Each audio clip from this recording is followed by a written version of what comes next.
Hello everyone. Good morning, good afternoon, and for some of you, good evening. And I hope that all of you are doing well. My name is Katarzyna Kubas, ITTF Continental Development Manager, and I'm delighted to be with you today. ITTF HPD department and I would like to warmly welcome all of you to our 29 ITTF High Performance and Development webinar with the topic Table Tennis in Schools Programming Member Association. But before we start, I will share with you our webinar question and answer code. So please leave your questions to our today's panelists in the question and answer section. You can find it on the right side of your screen, and we will try to respond to as many as possible in the question and answer part of the webinar. So thank you very much in advance. Over to the introduction of our today's panelists. We have a great pleasure to welcome 3 representatives from 3 member associations from 3 different continents. Greg Yarnall from Table Tennis England. He is the head of development and volunteering. Carlos Gracia from Puerto Rico Table Tennis Federation, table tennis head coach in High Performance Center in Salinas called Albergue Olimpico. And Eddy Tay from Singapore Table Tennis Association. He is a senior high performance manager and national team manager.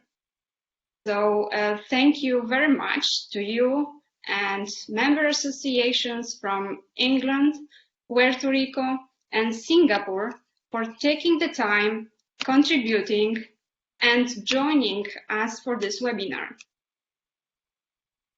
Besides, we are very happy that today's webinar attracts many member associations and individuals across the world. And as mentioned, today's topic is related to table tennis in the schools, which is a really important point in the table tennis development and growth of our game, but also for players, coaches, and so on. Right next to the fact that it increased participation of youth in table tennis, it also highly contributes to the child's development. As we know, table tennis in schools can be a fun and really engaging for the students' game, but it brings also many benefits which come along, like improve concentration level, hand-eye coordination, improve decision-making abilities, and many more. Therefore, we will have a chance today to hear and learn how 3 member associations decide to make some positive change in this area and what are their best practices. In addition, I would like to let you know that we will be having 3 polls. Each will be uploaded at the beginning of each presentation. So please take part in them. It will help us to understand the current situation among member associations as well.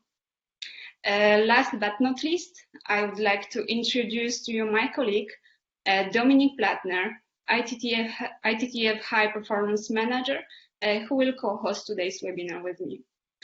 So without further ado, I'm passing the floor to Dominic. Thank you very much, Gracia. Also from my side, all of our attendees and to our panelists, of course. And we are all very much looking forward to great presentations. And beside what Gracia has mentioned so far regarding the school topic, beside the general, the first touch with the general education, it can be also a big chance for sport, you know, to be introduced in the kindergarten or in school projects. So we are all very much looking forward to what the 3 panelists will show us. And I would like to start with Table Tennis England, and let's have a look how they have done so far. So I would like to pass the floor to Greg.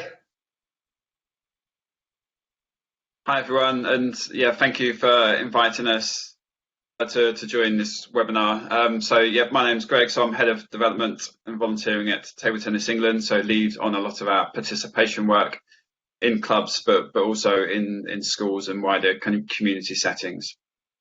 So before I start on the presentation and just taking you through a bit about some of our programs and learnings, I'm just going to play you a short video of our TT Kids program, which is going to be the main focus of our presentation today. I think we're just getting that loaded up, so bear with us 2 seconds.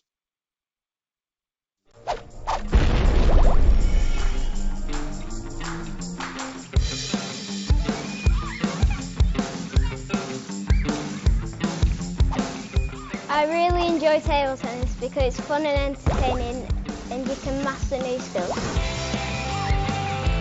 TT Kids is a brand new programme for 7 to 11-year-olds. It's an inspiring way to teach them responsibility, self-confidence whilst having fun. It's great fun, it keeps you active. Any age, everybody can play it at school, anywhere you want, even in your garage. Just taught me to have fun and just relax and enjoy table tennis.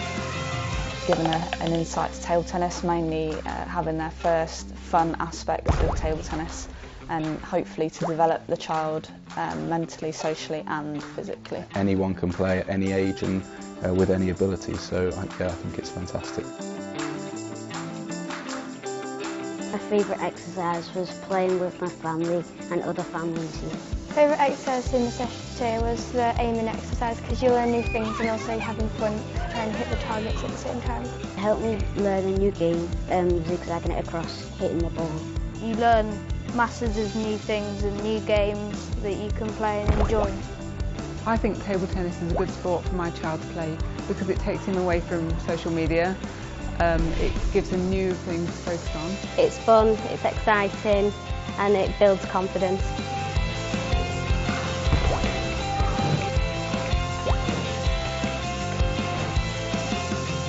Programs like TT Kids are important. I think they're important because, as I say, they give people access to the sport, they get to try it out for the first time. It's just a good social fun thing for them to do.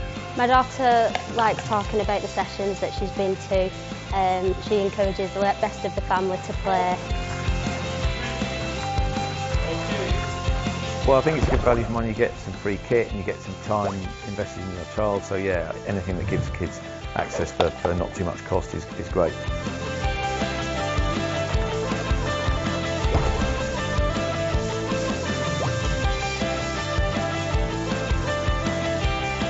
And you can also make some friends, and I made some friends.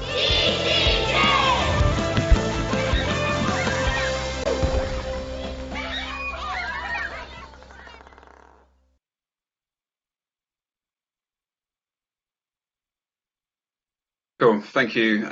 So yeah, that hopefully sums up a little bit about the programme and what we hope to achieve from the programme, and you'll see some of the main emphasis there is around the fun element of the sport. So I'm just going to share my screen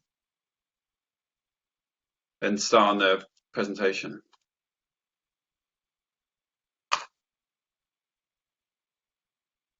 So TT Kids is something that we developed over the past 18 to 24 months, and is something that we spent quite a lot of time developing and working out the best way to deliver. So it was one of our kind of core strategic priorities as an organisation around under 11 participation. So this programme in particular is focused on 7 to 11-year-olds, and for us that's in kind of primary based schools. So why TT Kids for us? And it was we believe at that age, the 7 to 11-year-old age, we were much likely to keep people in the sport when they started at that age. So young people we'll be able to sustain them and keep them hopefully playing the sport into their later kind of teen age groups, under 18 and into adulthood. Our clubs and coaches, this was the key focus age for them. And as a sport, we felt as though the sport had perhaps been delivered in exactly the same way as it possibly had been 20 to 30 years ago, and we hadn't necessarily always adapted to the changing lifestyles of young people, the competing priorities that we have for their time, and the same kind of expectations of parents. So we wanted to change the way in which the sport was delivered in many cases. And ultimately that was about having fun, having sessions with lots of energy, and not much standing around. A traditional table tennis setting, you often found young people listening and looking at technique. We wanted to not really worry about technique at all, and just allow children to have fun. So in terms of what TT Kids is, it's we have 3 elements of TT Kids. There's one that is a club-based 8-week introductory program that the clubs can deliver for that age group. So when they sign up to a program, they get the kit bag, which you can see on the right-hand side, the bat, some balls, an activity book which has different challenges inside it, and a TT Kids t-shirt. So they receive all that in the post before they even start, so they can start practicing at home. They start to get excited about playing table tennis and playing with their family on the dining table before they've even joined the school or club session. But we also have the school-based delivery and equipment packages, which is obviously what we're going to talk more about today. And there's lots of different elements of that school-based delivery, which we'll come on to. And we also have recently developed a TT Kids award scheme. So when we first started the work on TT Kids and the development of that, we went through some consultation. So we spoke to a lot of children, a lot of different schools and school teachers, as well as our own coaches and clubs. So we spoke to 3,000 children across 20 different schools, and these were just some of the comments that came back to us, and we then implemented into the TT Kids program. So the teachers talked a lot about videos showing them how to do the different skills and different types of activities. So for every single activity we have for TT Kids, there's about 50 different activity videos and activity cards that the teachers can watch and deliver. They're all online. And they can access via a website. Children talked a lot about rewards and certificates and kind of having stickers for achieving different aims. So within the program, they have their activity book, which you saw in the video, and they receive stickers for completing every week and completing different challenges that the teachers or coaches can give out. And there's also rewards for attendance and time playing. So young people perhaps that aren't as sporty as others, and also wanted to be recognised for attending and for trying really hard. So we tried to build that into the programme just as much as it wasn't just about those that were perhaps always achieving high achievers in the class.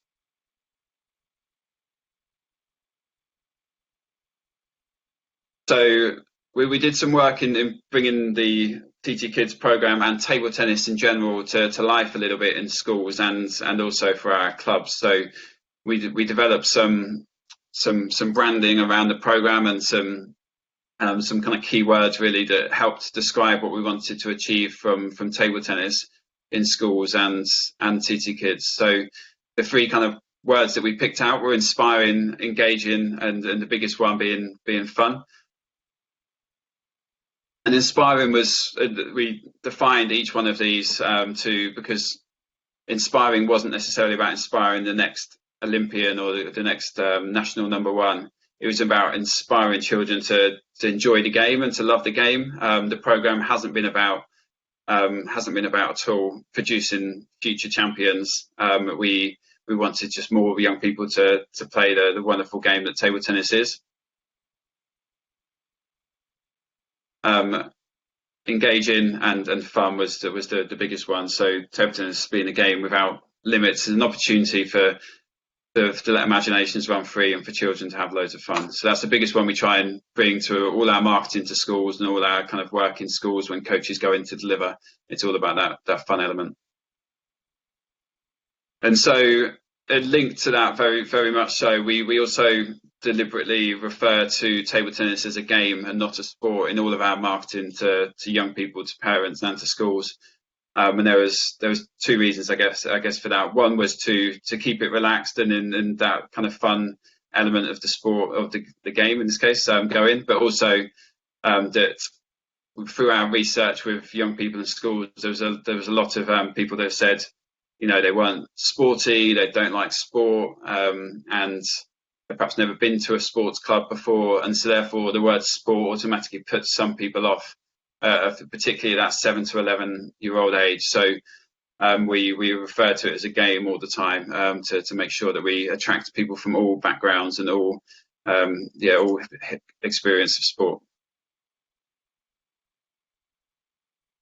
So we do work alongside a delivery partner, and this was a deliberate decision to take the game to more people. So there are coaching agencies that exist in England that have coaches spread out across the whole country, and they go in and deliver into primary schools. So as well as our own coaches and teachers being able to deliver, we also formed a partnership with a group called Premier Education, who work in 2,500 schools, so 15% of primary schools across England, and trained their coaches up to deliver TT Kids. So we were reaching more young people than we ever could alone as a sport. So there's lots of kind of positive feedback that we've had about the program to date, and I think the one that always kind of comes back to us, I guess, is the kind of when we see comments like Harry absolutely loved it and the instructors were brilliant, because a lot of the program is about making sure that the teachers or coaches are really kind of delivering that kind of fun element of the sport, and so when we see comments like that, it helps to emphasize that the training is kind of doing the right thing within that. So one other element of the program is the TT Kids Awards scheme, which we've only recently launched last month. And the awards scheme is a 5-stage scheme, and children can work towards different challenges at each stage. So within stage 1, they'll have there's 12 to 15 different challenges that they have to try and achieve, and they not only focus on their table tennis but also on social kind of outcomes in terms of being friendly, helping others, making friends, and so on. So lots of different elements, and not just about table tennis in itself. And we also have different badges that they can achieve throughout that. So there's the attendance badges that we mentioned earlier, there's a junior umpire badge, there's a trick shot badge. So they can do these in their school, and they can continue to work towards that. And that was something that got highlighted by kind of teachers and parents and young people in when we did the initial consultation with those groups, that the children really enjoy having something to work towards. I think one of the other learnings we had from that is that schools often, and parents in particular, wanted to see real life images and real life people doing the activity, and not necessarily the use of kind of cartoon imagery. So whilst on the face of it, it looks like a program that should have a kind of cartoon figure that goes alongside the program, it was something actually deliberate to not have that, because of the feedback from schools that they prefer to see it happening in real life and by young people themselves. So the TT Kids for Schools program, we have various kit packages that schools can buy. You see at the bottom there. So they get access to all of the TT Kids kits. There's some balls which are all branded up. There's the target cups that you see on the video. There's some durable bats that will last a long time due to the kind of the nature of the bat that we're using, and some marketing materials that they can use to promote the program across the school. So as I mentioned previously, within the pack that they get, once they buy one of these packages, they then get access to an online learning resource and online training. So there's about an hour and a half online training module that they go through to teach them the basics of table tennis, and to teach the teachers the basics of table tennis and teach the TT Kids program. And there is also those 50 activity cards and videos that exist online that they can access at any time and deliver activities in different ways. And for every activity card, there's a way to make the session or the activity harder. There's a way to make it easier. So if they're working with a really competent group of a group that's had some experience with table tennis before, they can make it a little bit harder, and they know how to do that if they haven't had much experience with table tennis.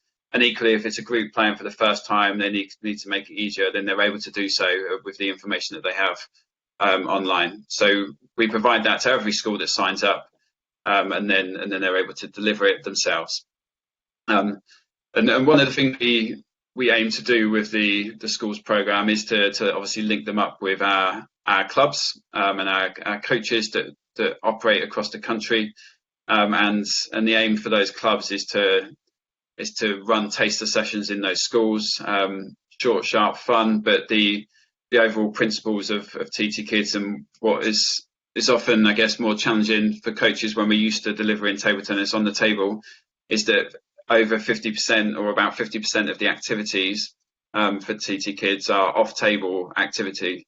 So we don't often get them on the table during the session, which is sometimes going against the grain of how we like to deliver. But again, from that kind of early feedback from young people, young people like early success. They like to see they're achieving fairly quickly to develop that enjoyment and to develop that love of the game.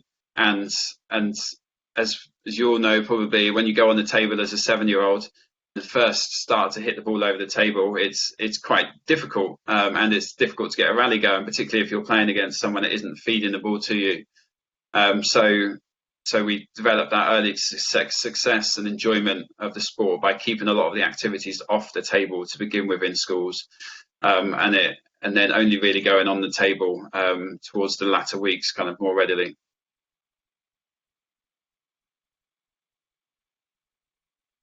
So this is just the videos you'll see in the top left of the screen here. It's just some of the videos that are online, and then on the right hand side, it's an example of one of the activity cards. So as you can see, the outlines the game, picture of the activity, and some kind of easier and harder activities towards the bottom. So in terms of our kind of main learnings, really, we focused on the exit route first. We felt that was really important. We didn't want to inspire hundreds of young people in schools to play table tennis for them to be nowhere to go after they'd played in schools.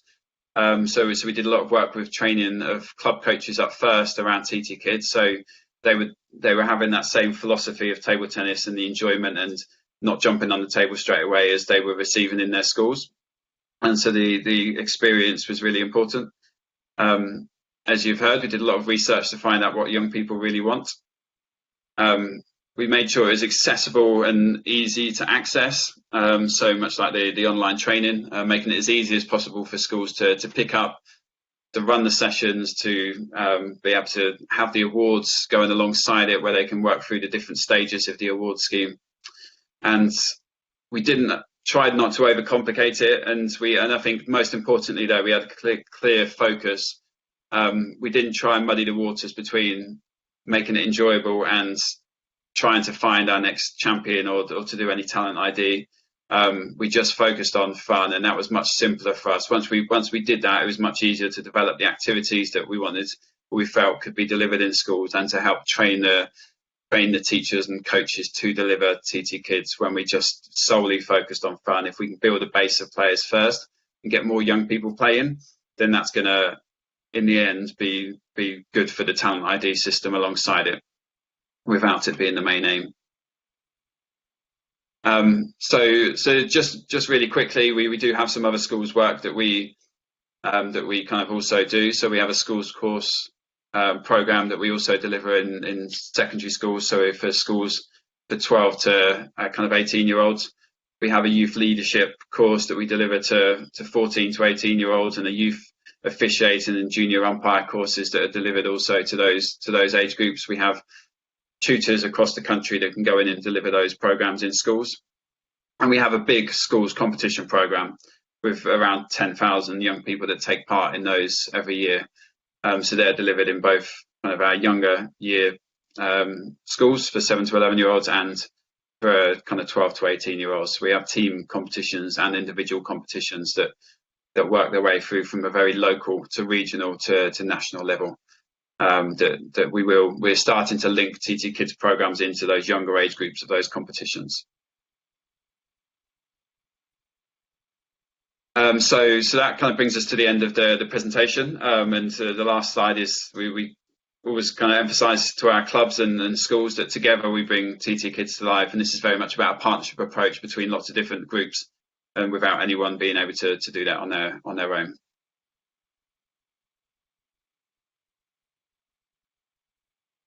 So yeah, thank you. And I believe there may be some questions, but yeah, that's our kind of TT Kids program.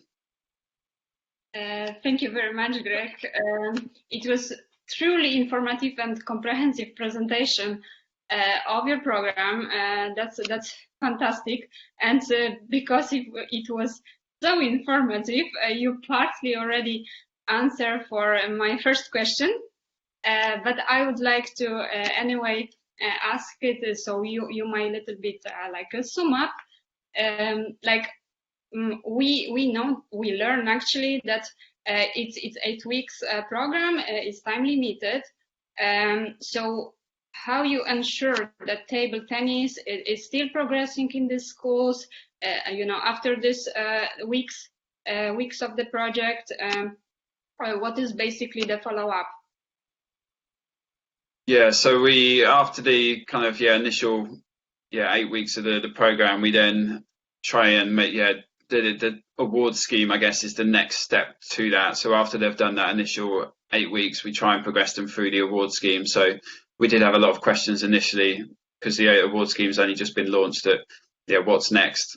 So that's where the award scheme comes in. They start to progress through stage 1 and can work up to stage 5, and it keeps them motivated, keeps them engaged in table tennis, can give the teachers and the clubs something to continue to work with those young people on.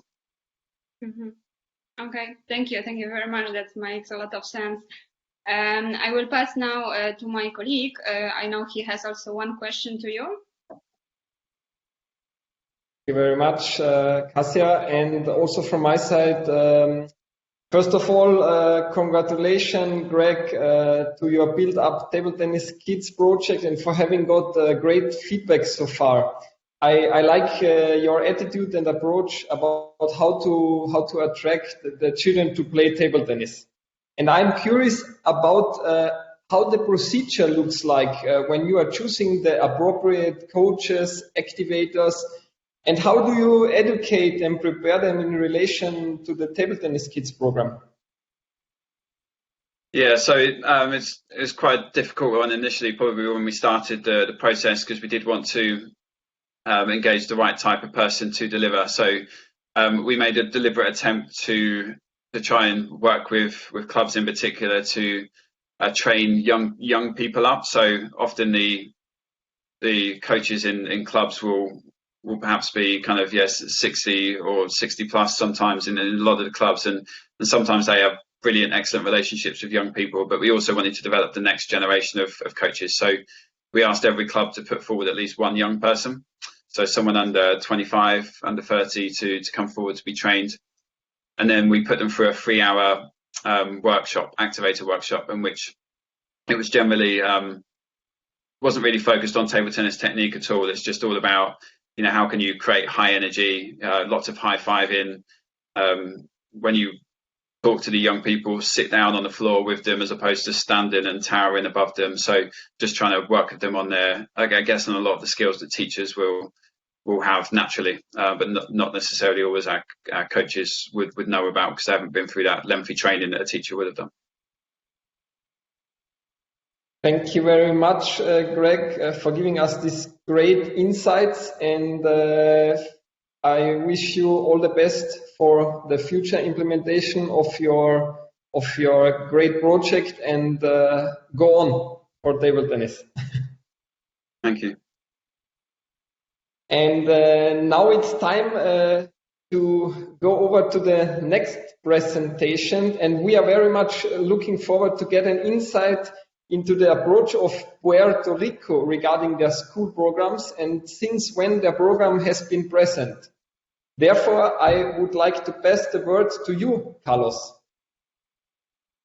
Now I will share the screen to have our presentation.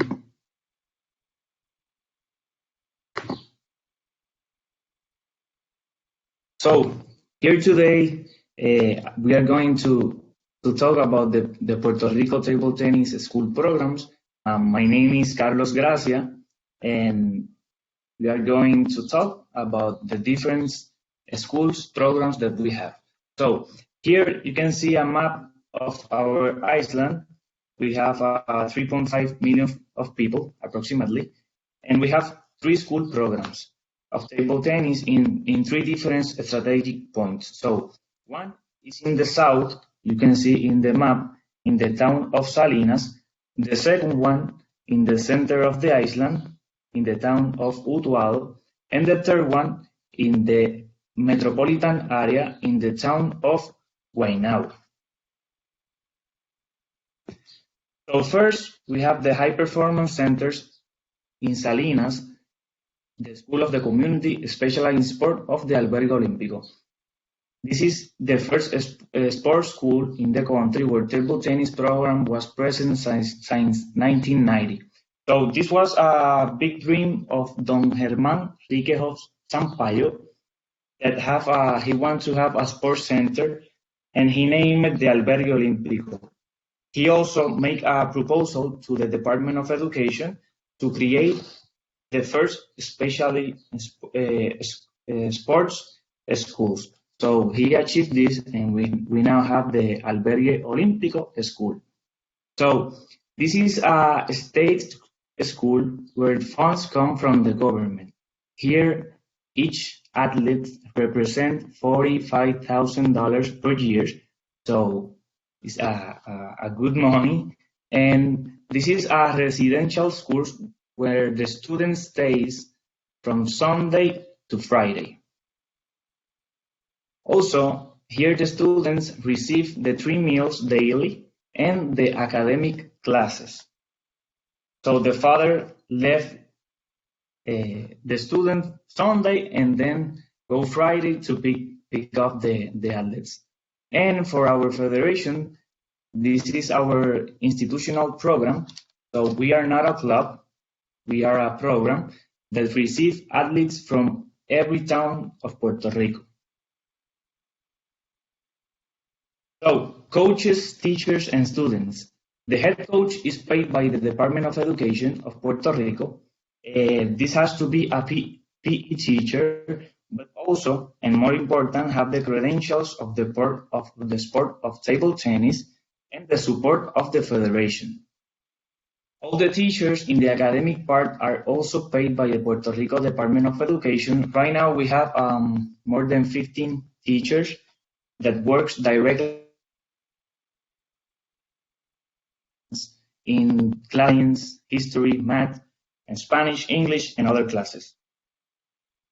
The opportunity for the student here is that the student can enter at 6th grade with 10 years old, and then he can stay for 7 years when the student can graduate from senior and have the opportunities to have scholarships in different universities of Puerto Rico. Right now we have 27 students. We have 15 male and 12 female athletes, and the school have the capacity for 312 students in 15 different sports. The selection mode, we as a federation have a minimum of 1 tournament monthly. We play different categories like under 7, under 9, under 11, 13, 15, and junior, and we have a ranking.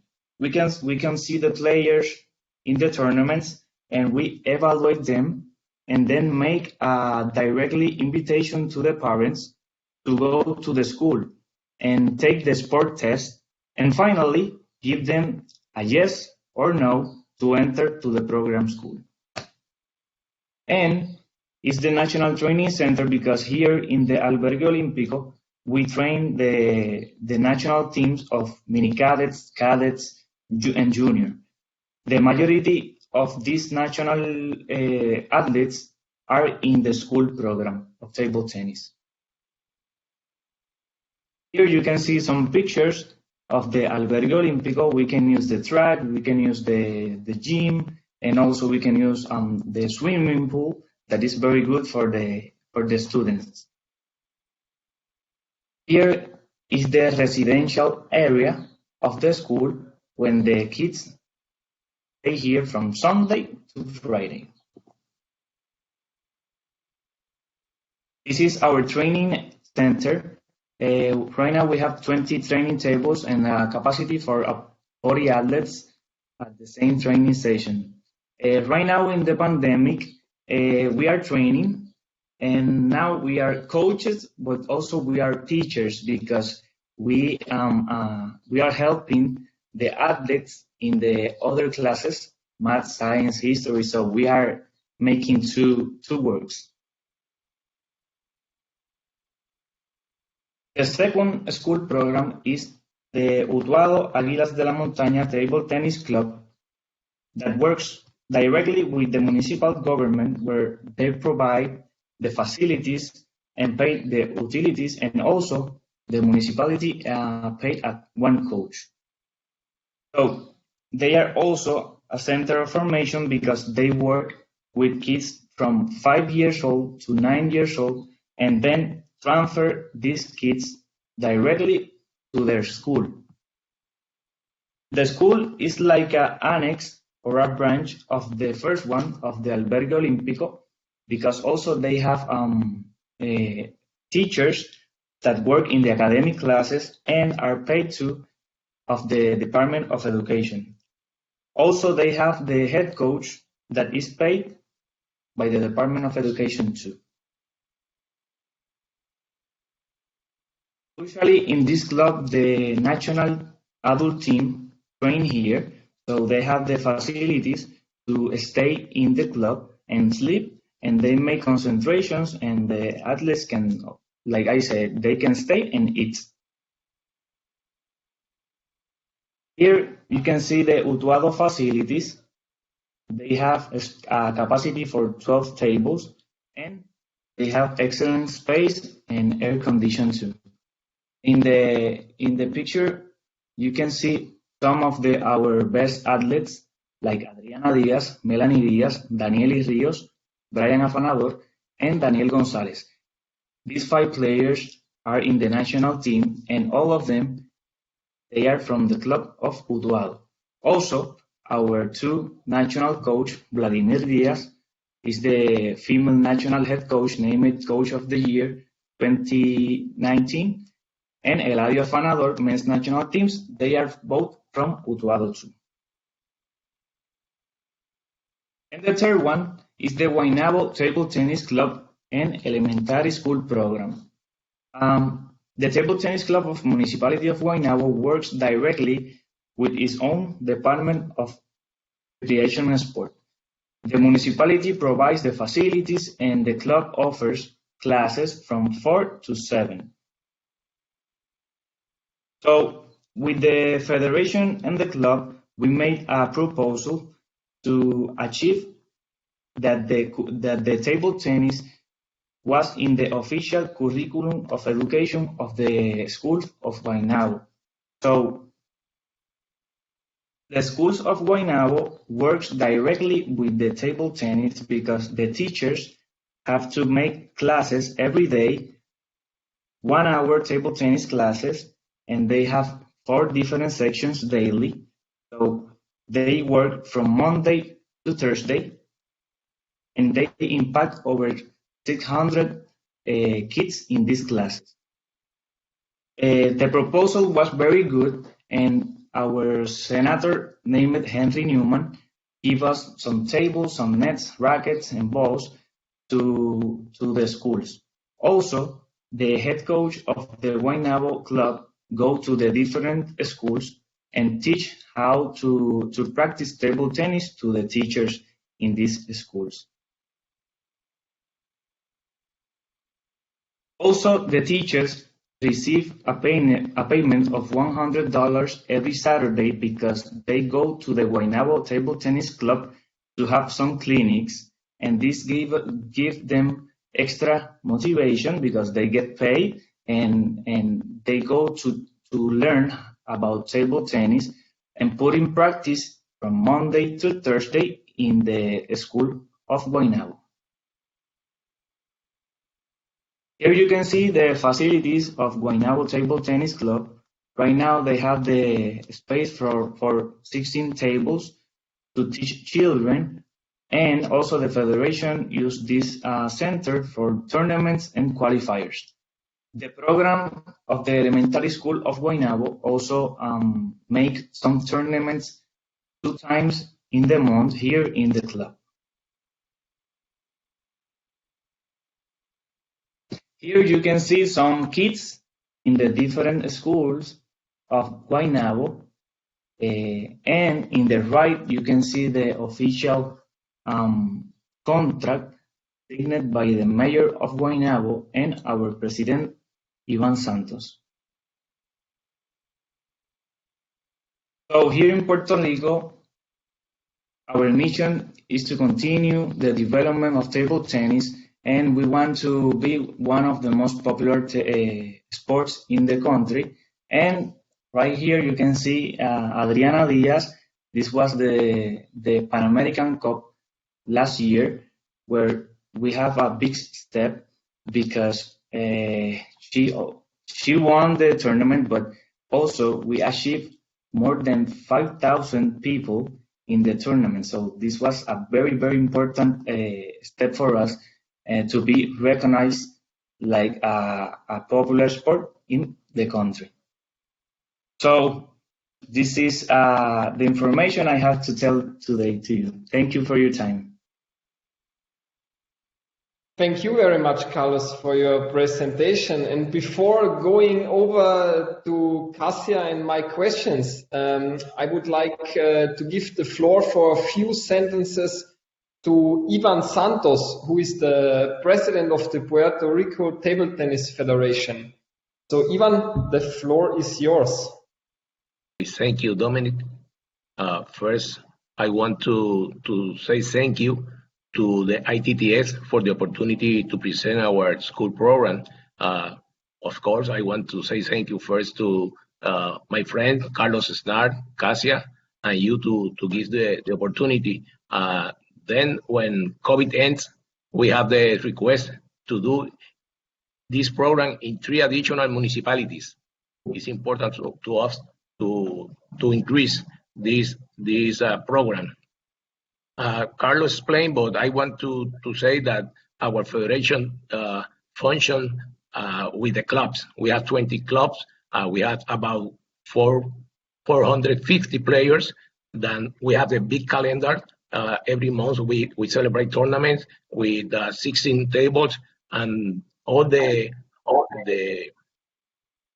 students of the school have the opportunity to participate in our tournament. We have ranking. That is the procedure to select our best player for the national teams, and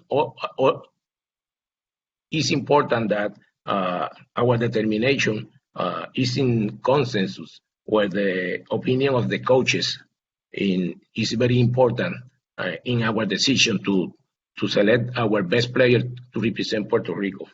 Finally, I hope that our presentation will help many Latin American countries and other small countries around the world like us to motivate and overcome.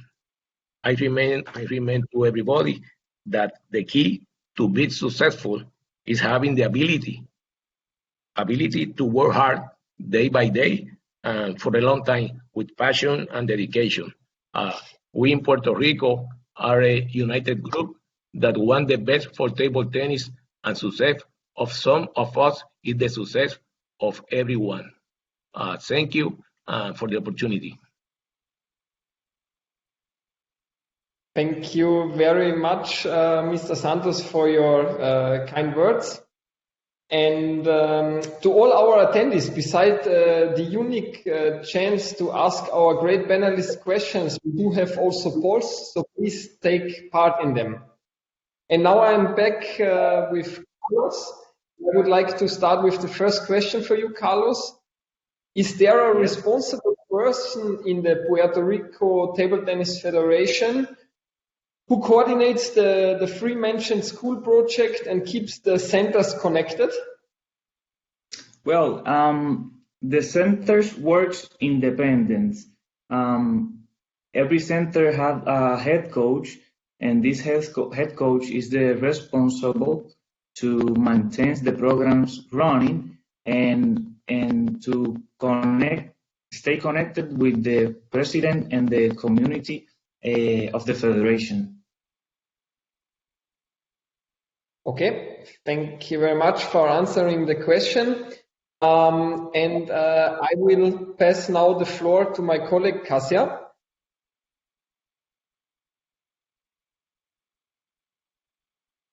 Yes, I'm back, and I would like to also thank to Mr. Ivan Santos, President of Puerto Rico Table Tennis Federation, a great motivational words as well to all table tennis family, and to you, Carlos, for the great presentation of the programs in Puerto Rico.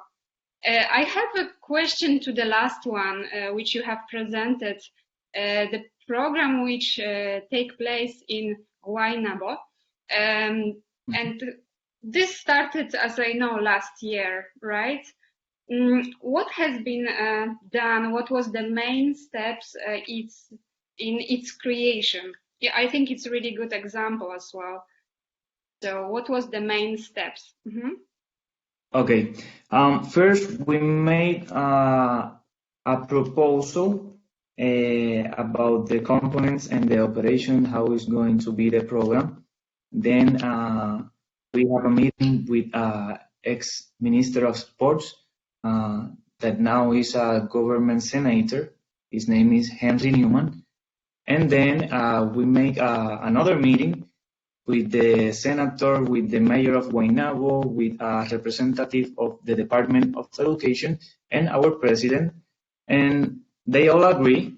And final, we made a press conference to announce this program and sign officially the contract. Right now, this is in we have to stop because obviously the pandemic and the school are closed in Puerto Rico, but this was a very, very good project.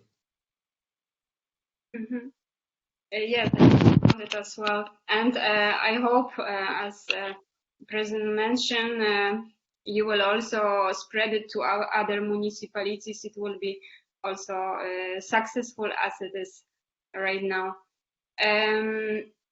Also, the next question is more general. In your project, in your presentation, you have mentioned many times as well cooperation with the local stakeholders, authorities, which is really important to develop the sport table tennis in the country. And may you share some advices of this approach? Yes, we think the key for our successful is that we made a lot of tournaments. We made open events, and here we invite different administrative people of the government, and they see how table tennis in Puerto Rico is operating.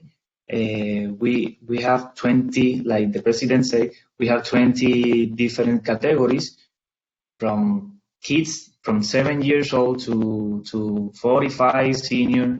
And we make these tournaments every month with 16 tables, and we have a good participation, and they can see us and support us. Thank you. Thank you for your answer, for overall presentation of the program. Appreciate it, and surely we will come back to you in the question and answer part of our webinar for the further questions. But as of now, time is flying, so I would like to move to the third guest, who is Eddy Tay from Singapore Table Tennis Association, and Teddy will present also very well structured athletes development model where table tennis in the schools is included. So without further ado, I'm passing the floor to Teddy. Thank you. Hello, everyone. I shall go straight to the presentation.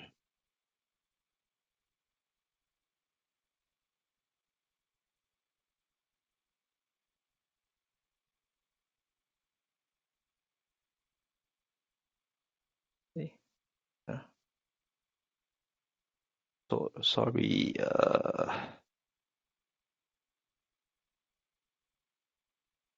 Okay. Okay.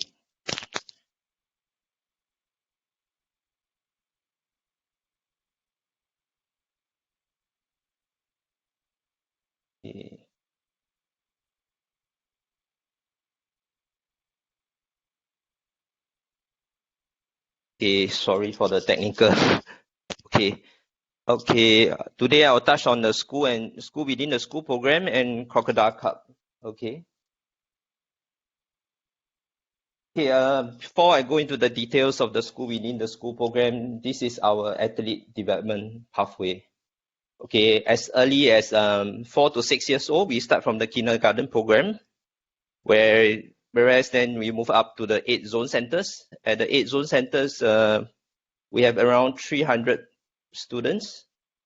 Then through selection trials, they are selected into the JDS, Junior Development Squad. We have around 70 athletes. After that, then they move on to the youth training squad.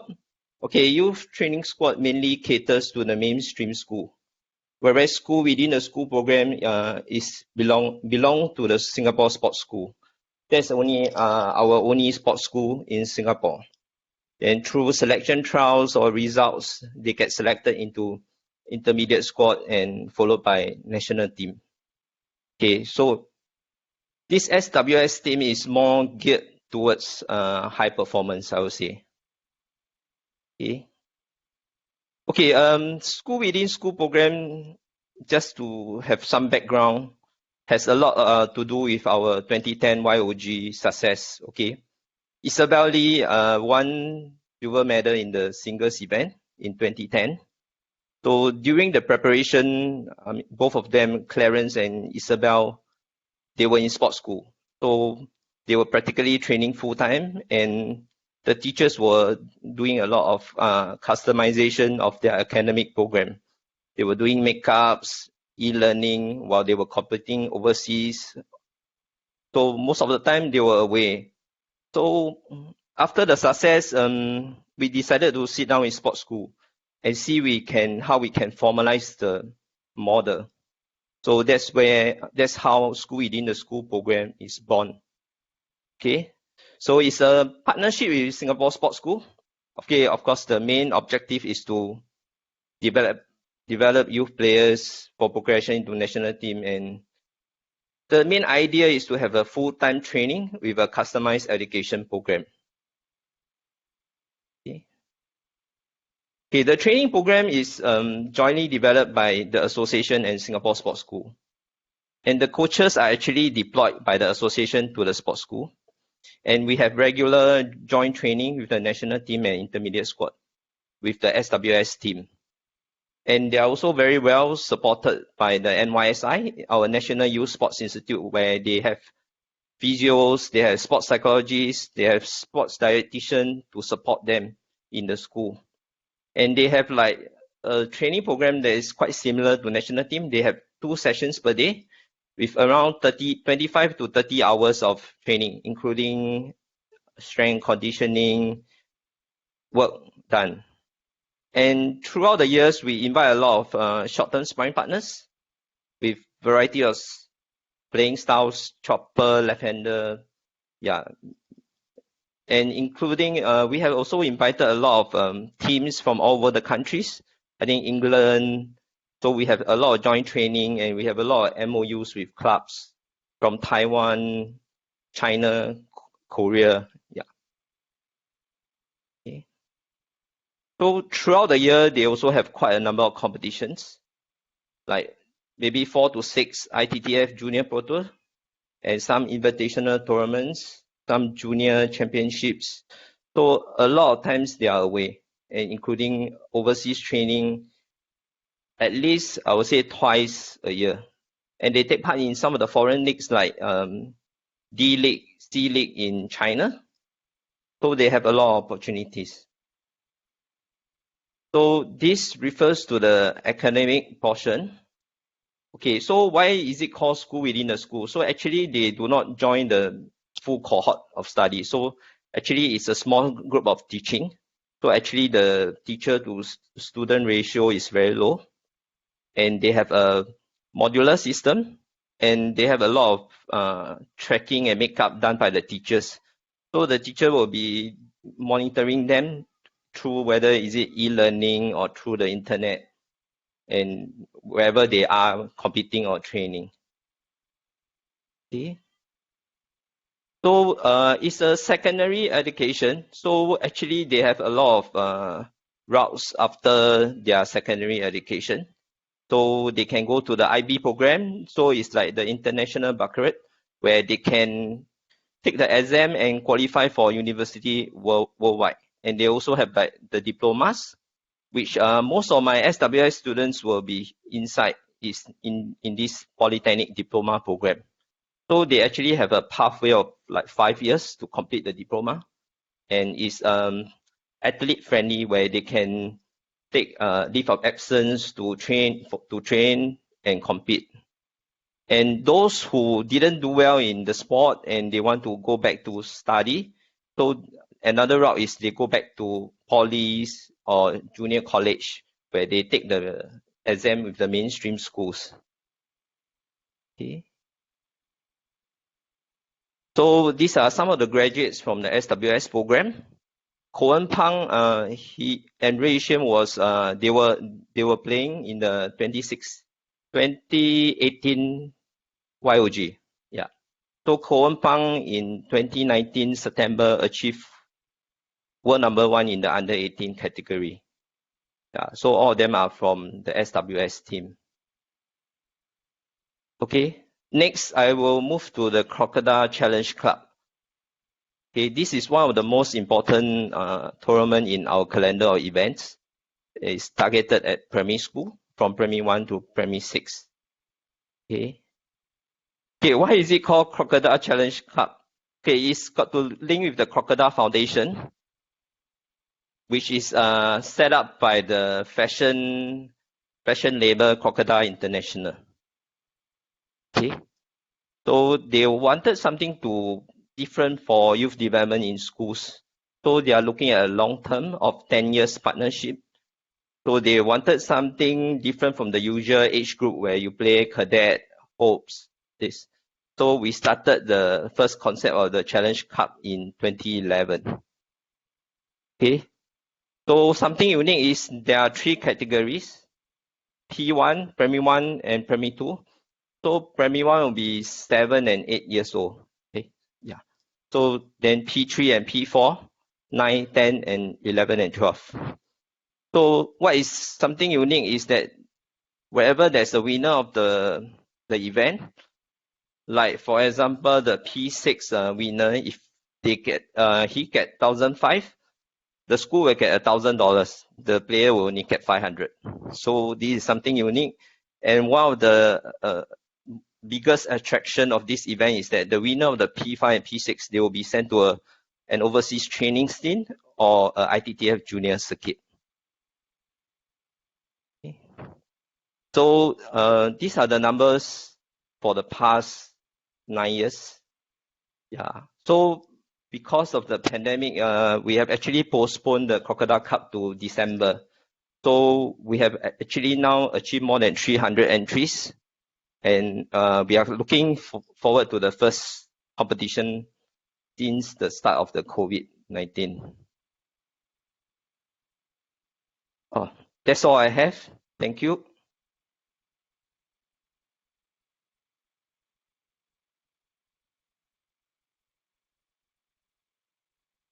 Thank you very much, Eddy, for your presentation. And I would like to ask you something related to your successful and comprehensive system, Eddy, that our attendees can get a better clue of how comprehensive and difficult it is to build up such a system. How long did it take you to build it up? When I joined in 2008, after we won the silver medal in Olympics, the women's team, so the basic model is there. So we started to add in the bits and pieces like intermediate squad, SWS program, including the kindergarten program, and we expanded the zone centers from 4 to 8 now. So that's how long we took until now. Throughout the years, bits and pieces have been sort of refine the LTAD model to make it better. Of course, it's not perfect because Singapore is a bit unique because we are very small and most of it is a centralized model. We don't rely on the clubs. Yeah, so in Singapore, the clubs are quite basically they are quite like interest group where they rent a place for the members to play for 2 hours. They don't have a formalized coaching program. They don't have coaches. Yeah, so most of it is done by the association.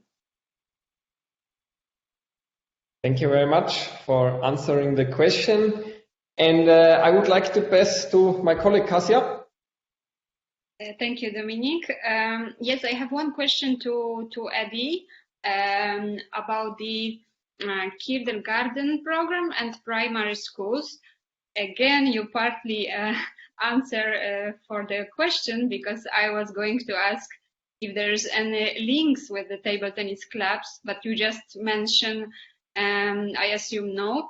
But how does member association support this kindergarten program and primary schools?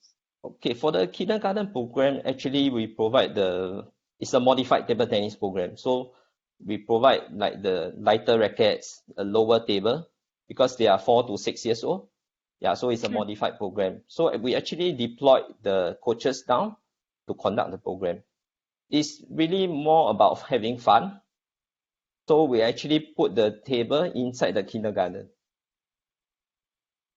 Okay, that's very interesting. And I'm sure kids have lots of fun with that. But now because of pandemic, everything has been put on hold. So at highest, we have around 1,000 kindergarten kids under this program. Very good number. Thank you. Thank you for your answer. And I know that Dominic has one more to you. I will pass to him. Thank you, Gracia. And Eddy, I would like to know in which step of the pathway do you have the greatest dropout rate and what are the issues therefore? Do you have any special advices from your experiences for our attendees to avoid the dropouts? Okay, usually the highest will be between 16 to 18 years old, and it's especially high for the girls. Okay, partly because a lot of them, they may want to concentrate on study, and some of them, like for example, for some of the guys, 18 years old, they need to go army. So after army, they decided not to continue with the sport, because in Singapore you need to serve 2 years of army. Okay. Some of the things that we do is that we try to improve the attractiveness, to improve the value proposition of being a player, national player or a national youth player. So like national player, they are given a full-time salary, they are given opportunities to compete. And we also do a lot of MOUs with a lot of unis, like University of Liverpool, Beijing. So we do all this so that when they retire, they can actually go back to study. So this is how we try to retain players within the system. Okay, thank you very much, Eddy, for your presentation, for giving us so interesting and great insights to the system of Singapore regarding the school project. And I wish you all the best for the future with it. Go on. And the time is flying, and I would like now to pass over to my colleague Gracia for the Q&A part of the webinar. Thank you, Dominic. Yes, we will move to the third part. We actually received a couple of questions in our pre-registration form. So thank you very much to all. And also a few questions now in our chat. We will try to answer to as many as possible. While I would like to start with the first, from Norris Han from Hong Kong Table Tennis Association. And the question is how to increase female participation in school sports program when it's a regular practice of more males participate in sport. And I would like to direct this question first to Greg.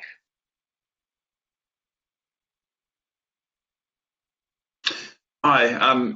Yeah. So we do a few things probably in that respect, and I think one of them is similar to we referenced in the presentation, that we try and make it as relaxed as possible, and that reference to a game was actually a lot of feedback in the consultation from perhaps young girls that don't connect to sport and don't see themselves as sporty. So kind of referring to it as a game and building that kind of more relaxed nature of what table tennis is has really helped us. So our membership is very low for females in this country, but the TT Kids programs getting kind of triple the number of females involved in our traditional membership is at the moment. And I think the other thing we've done is kind of looking at those targets and challenges, and not necessarily, and then allowing the players themselves to set those targets for themselves. So within the award scheme and the work that they do, they set their own challenges and targets, so they're not always having to feel as though they're competing against the boys in a joint group, because they're working towards their own goals and challenges. And we find that's really helped as well to help to encourage the girls' participation. But yeah, lastly, we are going to trial some kind of girls only TT Kids programs as well, but that's something we need to work on for the future. Yeah, thank you very much. Surely through your program you can you can get this balance, even on the level that kids are just starting with table tennis journey. I would like to ask the same question to Carlos, please.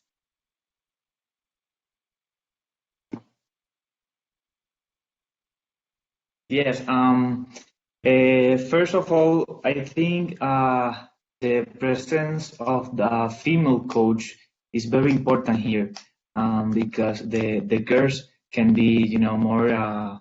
They feel more secure, and also our results.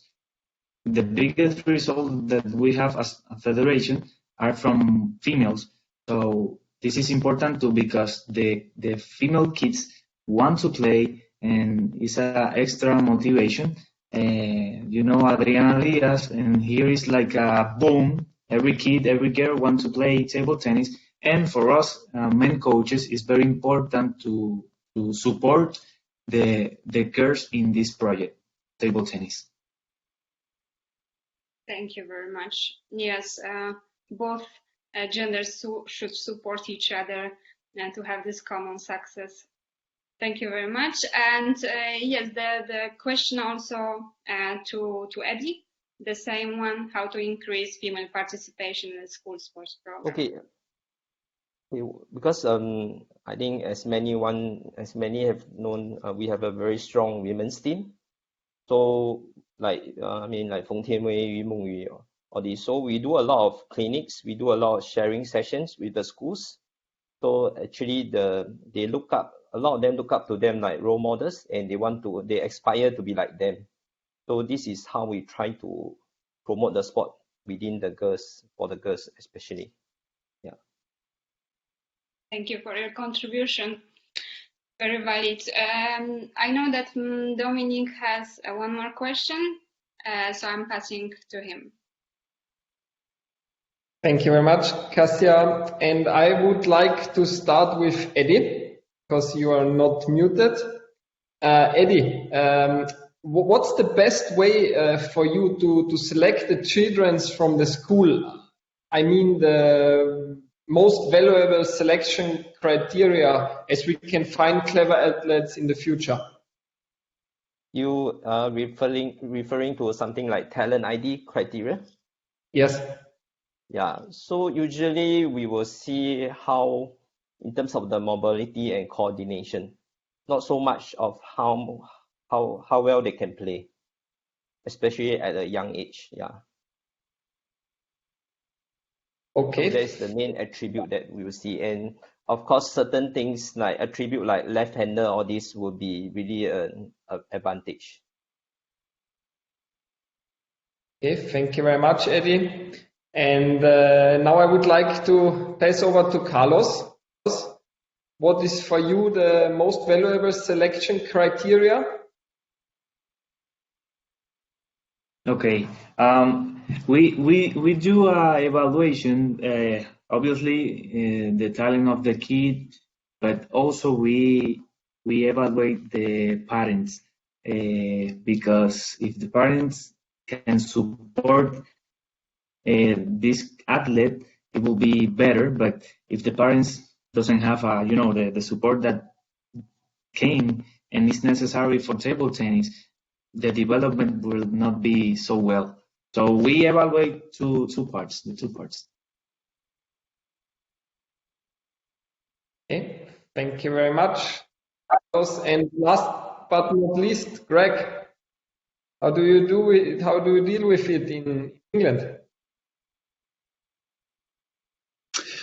So I guess the not much talent ID probably takes place in place for schools. For us, it's more in clubs. But I think some of the behaviours that I guess we try and look towards is around their kind of growth mindset and how willing they are to learn, and we try and develop those behaviours where they're learning for themselves and not always giving them all the answers, and trying to develop that mindset where they think about the outcome and think about how they can improve or do something slightly differently without giving them those answers from the coaches all the time.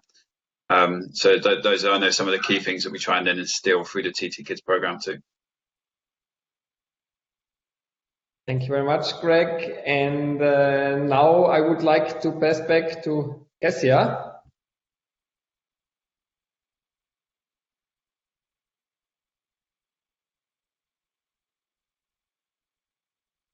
Yes, I'm back. Thank you to Dominic and for all the answers.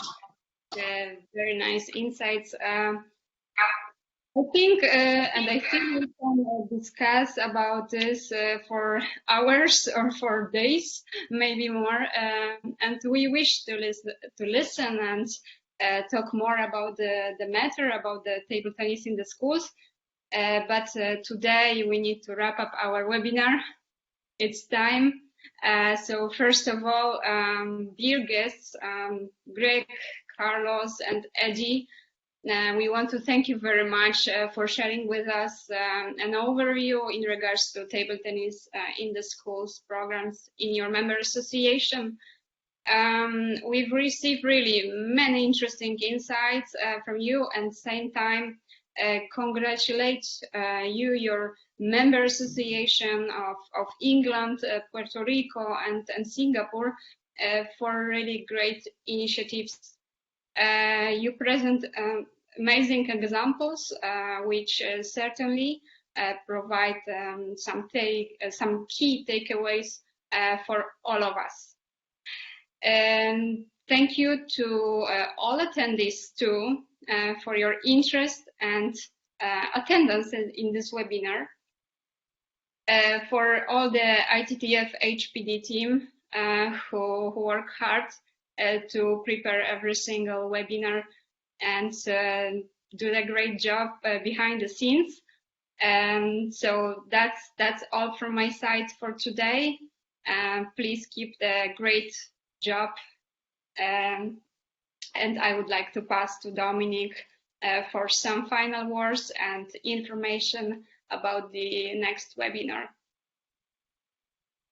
Thank you very much, Gracia. And also from my side, a big thank you to all of our great panelists. And I can only say a few words, and that's go on with the great job you are doing right now. You are great role models for a lot of member associations worldwide. And I would also like to thank all of the attendees for being for taking part in our webinar of today. And regarding the next webinar, which will be mental toughness, and it will be held on the 27th November, so next Friday at 3 p.m. Central European time. And we will have a great guest who is also an author, Dora Kurimai from Hungary, who is a MA in psychology and sport psychology and was a former European champion with the Hungarian cadet girl team. So stay tuned, healthy and safe. And that's also all from my side for today. And thanks to the whole team, to the entire team, and see and hear you next week. All the best. Bye-bye. Thank you. Bye. Thank you.